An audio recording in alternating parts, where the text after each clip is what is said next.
নতুন নতুন জিনিস ওপেন করতে আমার মনে হয় সব মেয়েদেরই অনেক ভালো লাগে, তাই না? হ্যালো এভরিওয়ান, আসসালামু আলাইকুম। আশা করি সবাই ভালো আছেন। অনেক দিন পরে নিজের ভয়েস দিয়ে একটা ভিডিও নিয়ে আসছি, সাথে থেকে পুরো ভিডিওটা দেখবেন, আশা করি আপনাদের ভালো লাগবে। প্রায় 2টার দিকে আমি বিল্ডিং এর নিচে এসে দাঁড়িয়ে আছি, দেখতে পাচ্ছেন। আমি এখানে একজনের জন্য অপেক্ষা করছি, তো একটু পরেই সে চলে আসবে। যে দেখতে পাচ্ছেন আমি হাতে টাকা নিয়ে বসে আছি, মানে আমার এই টাকাটা এখন একজনকে দিতে হবে। দুবাই থেকে যারা আমার ভিডিওটা দেখছেন তারা অবশ্যই কমেন্টে জানাবেন যে আমার হাতের টাকাটা এটা কত টাকার নোট ছিল। এই তো চলে আসছে। আমি মূলত একটা ড্রেস অর্ডার করেছিলাম, তো সেই ড্রেসের ডেলিভারি আজকে সে আমাকে ফোন করেছে, তো এই জন্যই আমি নিচে এসে দাঁড়িয়েছিলাম তার জন্য। এই তো আমি তাকে টাকাটা দিয়ে দেই, আর বাকি টাকা সে আমাকে ফেরত দিচ্ছিল। তো টাকাটা নিয়ে আমি আর ড্রেসটা চেক করিনি, কারণ এই পেজ থেকে আমি আগে আরো ড্রেস নিয়েছি। একটা বিশ্বাস ছিল যে না সবকিছু ঠিক থাকবে, আর সব পেজ থেকে না তারা এভাবে চেক করতে দেয় না। যদি রিকোয়েস্ট করা হয় আর ডেলিভারি ম্যান যদি ভালো হয় তাহলে তারা চেক করতে দেয়। তো আমি এখানে চেক করি নাই, কারণ এর আগে আমি এই পেজ থেকে নিয়েছি।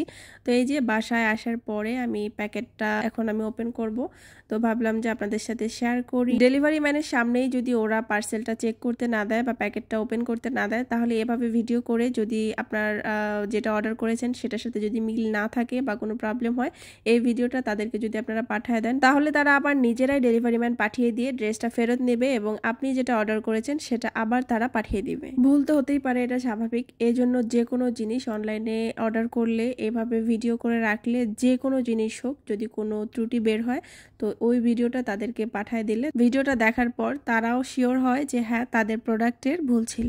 যাই হোক, দেখেন বকবক করতে করতে আমি পার্সেলটা ওপেন করেছি, আর এই হচ্ছে আমার সেই পছন্দের ড্রেস যেটা আমি অর্ডার করেছি পাকিস্তান থেকে 3 দিনের মধ্যে আমাকে ডেলিভারি দিয়েছে। সেম পেজ থেকে, যেহেতু আমি আগেও কিনেছি, তাই আমার সাইজ বা ডেলিভারি নিয়ে কোনো চিন্তা ছিল না, কারণ আমি জানতাম যে 2-3 দিনের মধ্যেই তারা ডেলিভারি দিবে। আর কালার কম্বিনেশনটা ছিল জাস্ট ওয়াও। এখানে কি কালার দেখা যাচ্ছে আমি ঠিক বুঝতে পারছি না। আমার মনে হয় ক্যামেরা দেখা যাচ্ছে ব্ল্যাক, বাট এটা ব্ল্যাক না, এটা একটা গ্রিন টাইপ। কালার কম্বিনেশনটা ছিল জাস্ট ওয়াও। কিন্তু এখানে একটা প্রবলেম হয়েছে যে আমি আগে যে ড্রেস অর্ডার করেছি সেটার কাটিংটা ছিল একরকম, আর এই ড্রেসের কাটিংটা হচ্ছে অন্যরকম। সো আগের কাটিংয়ের সাথে আমার যে সাইজ সেটা একদম পারফেক্ট ছিল, আর এই ড্রেসটার কাটিং যেহেতু একটু অন্যরকম, তাই এই কাটিং অনুযায়ী তাদের লেন্থটা একটু বড়। মানে আমি যে লেন্থের ড্রেস পরি সেই লেন্থ থেকে একটু বড়, তাই এখানে আমি হাসছিলাম যে এত লং জামা আমি কিভাবে পরবো।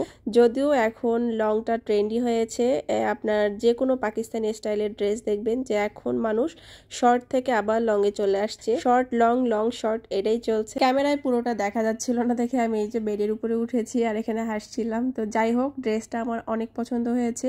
লং বা শর্ট এটা কোনো ব্যাপার না, আপনি চাইলে লংও পরতে পারেন, চাইলে শর্টও করে নিতে পারেন। সব থেকে বড় কথা, এই ড্রেসগুলো পরতে অনেক আরামদায়ক, আপনি ঘরেও পরতে পারেন, বাইরেও পরতে পারেন। যাই হোক, এই ছিল আজকের মতো ছোট্ট একটা ভিডিও। ড্রেসটা কেমন হয়েছে অবশ্যই জানাবেন। আল্লাহ হাফেজ।